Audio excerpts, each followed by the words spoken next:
When I say everybody's been grifting off of this young man's death, it has really been disgusting, because something that Al Sharpton does throughout this entire eulogy is Al giveth and then Al taketh away. He knows that content creators and the mainstream news media has already called him out for the pulpit pimp, race baiting hustler that he is. And so he tried his darnest. He tried. He didn't succeed, but he tried his darnest to make sure that everybody understood that this is not about race, but the manipulation tactic, just like the serpent with a forked tongue. He still manages to inject race and bigotry and partiality and hurling accusations, all the while saying that he's not doing that. So Al Sharpton told the congregation that Nolan Wells' funeral was not a rally. Well, the only problem with that is somebody should have told Al Sharpton. When I was called about what happened to Nolan, and as the days went on, the parents came to our Harlem headquarters of National Action Network and told the story as they knew it at that time. Attorney Ben Crump, who I call the Attorney General of Black America, began looking into this situation. And since then, every day, I have thought about what this means and what it could mean. And a lot of what this could mean, it could be the healing or it could be the poking of the wound. That's going to be decided by what we do. The senior pastor of this church had the courage of his faith to open the doors of this church and let this family funeralize him, even though he knows that some, I'm sure, in the city would wonder why he would even do that. And the dividing of our children of God is something that we have to get over. One of the things that I'm glad to see is that there are people of all races at this funeral.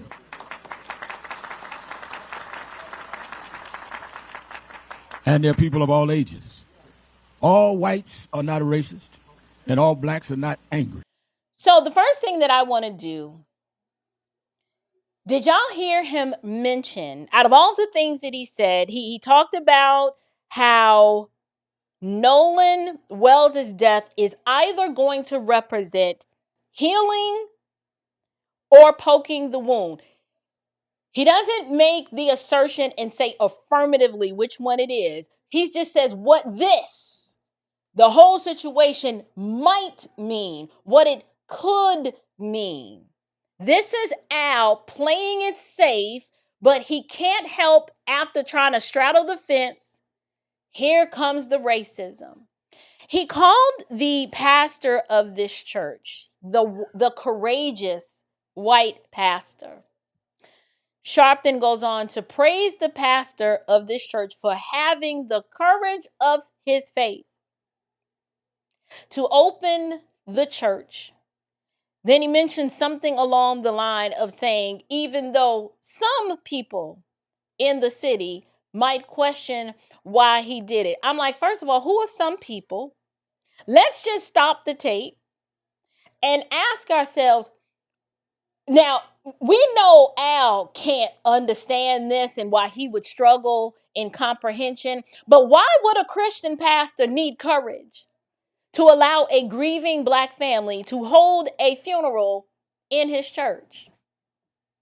Like I said, Al Sharpton, he doesn't know anything about the gospel of reconciliation and how the gospel of Christ reconciles man to God and then to one another. Al Sharpton can never understand the unity and the bond of peace that I share with so many of you guys out there of different ethnicities, regardless of your ethnic expression. He don't understand what the gospel has accomplished, to why we don't have hatred in our heart for one another, and how we on this channel can talk about black issues and white issues and things that may be culturally sensitive for most, but we can speak about it openly without fear of judgment or ridicule, because the truth is the truth no matter who says it. But Al takes the opportunity to highlight the courage of this white pastor. Now, to be fair, this is a predominantly white church. I did research. The moment I found out, I was like, okay, where's his funeral going to be held? And I looked it up and I was like, oh, okay, white church. Meaning the vast majority, it's not all white people that go there, but you know what I mean. The ethnic expression of this church happens to be predominantly white. But the doors are open, right? The doors are open. The family is present. The funeral's happening. The pastor and the congregation, they've already demonstrated Christian hospitality. But like I said, Al Sharpton doesn't know. He doesn't know anything about Christian hospitality because you'd have to be born from above and be a Christian to understand this. So instead of just permitting the act of kindness to speak for itself, what does Al do? He turns it into a racial morality play. The way he framed it, according to his framing, this simply cannot be a pastor helping a grieving family. No. That's just too simple. That's too Christian. It must be a courageous white pastor. He must be overcoming the presumed racism of other white people. Who objected? Nobody but Al. Did anybody else say, oh, this is going to be a problem? No. My question is, which church members complained? Like, why would you frame it and say this? Were there city officials that tried to stop the funeral from happening here? Were there people standing outside with pitchforks and protest signs talking about we can't let the Negroes go in there? Like, did that happen? Did the deacon board? Oh, I know. Did the elders hold an emergency meeting and vote that black grief was somehow prohibited inside the sanctuary? I want to name the people. We have to talk about this. He doesn't name anyone. He just vaguely says that some people might wonder why the pastor allowed it. This is how insinuation works. Because, the alleged racism and the alleged racists, they have to remain anonymous. They're like the boogeyman. You don't know where he is, but you know he's there. You feel him, right? They're invisible and they're impossible to question, but the accusation is still deposited into the room. And that's what he did. Look at the manipulation. The white pastor gets praised as this exceptional white man who he's overcome the racism, and Sharpton has assigned the surrounding community without evidence. Just assigned racism to him. But this white pastor, he's risen above that. Even though some people, we don't know who the some people are. But all the while this is happening, this poor white pastor and the congregation, they're placed in this posture of racial penance. Remember, with the chronic victim can never be trusted, and you can never satisfy them. So you're always kissing their boots, right? Always atoning, constant atoning for your white guilt. And so the white pastor is placed in this posture of racial penance. Applause. We got to affirm the narrative. Prove that you're one of the good ones. It wasn't enough that you opened up your church. Al Sharpton had to make a thing about it. So apparently, allowing a black family into a white church now requires the spiritual courage of Daniel entering into the lion's den. How courageous, right? I'm like, sir, they opened the church for a funeral. They didn't storm the beaches of Normandy. In his world, this is some courageous feat because as Christians, this is something that we would just do.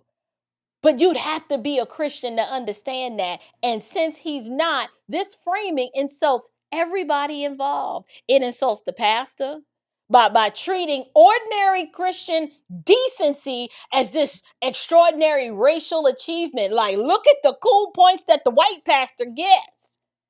And then in the next breath, it insults the congregation by placing them under suspicion with no evidence. It'll never be enough. It doesn't matter what you do with this crowd.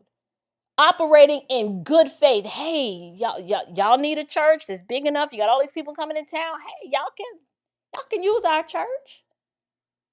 Look how this insults Nolan's family by treating just their mere presence there as some charitable racial concession rather than Christians caring for a grieving family.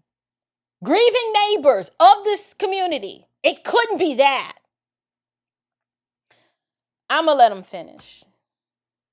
This is why I say it's disgusting. I'm going to say this. Those who struggle or suffer from ethnic narcissism would not have heard what Al Sharpton said and found anything wrong with it. Because if you're an ethnic narcissist and you view the entire world through this ethnic lens, the fact that this funeral is at a white church, your knee-jerk reaction would be like, I can't believe they let the black folks in there, without realizing that black folks and white folks have been worshiping alongside each other for a very long time. You just because you didn't get the memo or because it's not broadcast and advertised. And here's the deal. Even if they're not, let's just say not one black family is on the membership roll of this family. It's no different than in most of these black churches, how not one white family is on the roll of the membership roll of these churches. Neither one of those are sinful. The problem is if one was barring entry of the other and saying, well, no, you can't come here because you're black. Do you think the church of Ephesus had maybe the vast majority of a bunch of Jews and maybe some converts here and there sprinkled? The idea that these churches are supposed to be artificially diverse makes no sense. There's nothing wrong if your church is mostly white, and there's nothing wrong if your church is mostly black. But the moment somebody of a different ethnicity wants to come in, all are welcome. Y'all come on in. We love Jesus here. We don't care. You may not like our style of music, but it's okay. Both of them. The whites might be like, this too loud. I got a headache. Y'all too emotional. And the blacks might be like, ooh, y'all too quiet. I need a clap on the 2 and the 4 or the 1 and the 3 or whichever one the song calls for. But either way, it's okay. But nobody is turning this and making it a race thing except for Al Sharpton. I just wanted to highlight that. I know I said I was going to play the clip. But it hit me that only the ethnic narcissist would listen to what Al said and clap as if he's making some sort of virtuous statement. Those of us who are in Christ are like, what? Why are you even saying that? Who cares what kind of church it is? You could have had it at the school gymnasium. What's the big deal? Why would you even bring up something like that? Unless you're trying to purposely introduce race because you're an ethnic narcissist and that's what you do.